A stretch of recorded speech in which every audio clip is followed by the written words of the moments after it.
Nothing. Nothing had been there. Was it all just a figment of his imagination? He couldn't be too sure. The voices seemed so real. And everything, the fog, it was still there. But he turned, and the light was still upon him. It moved so fast. And with a crash, he felt as though he was being ripped through the air, head first. He wasn't sure how far he flew, or how long, but he hit the ground hard. His whole body hurt.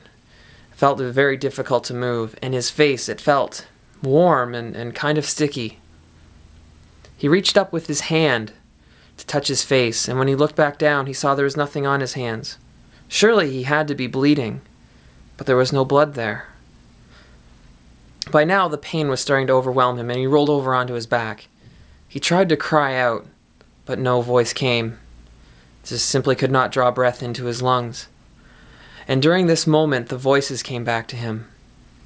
You never left. You never came back. And as the voices started to haunt him, he could see the images in the mist again starting to walk towards him, out of the fog. These seemed like they were people that he recognized, but he couldn't quite figure out who they were. Some started to reach for him. It was at this point he was able to discern a new voice from the rest of them. It was slightly louder than the rest, but still kind of fuzzy, like a radio that hadn't been tuned properly, and it said to him, "Come back. Come back."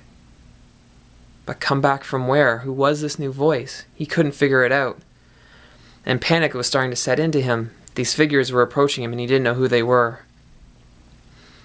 Through strength of will alone, he was able to roll over and get to his feet. The pain actually was starting to subside. His fight-or-flight instinct kicked in, and he ran. He didn't know where he was running to, just what he was running from. The figures that seemed to be behind him, that he knew but didn't trust enough now. Now, due to the fact that he had not eaten during the day, he still was kind of weak, and he managed to trip and fall over himself. As he rolled to the ground, he could hear the voices again. You never left. You never came back. He tried getting up to his feet, and in a crouch position, he started to look around. The figures were still out there.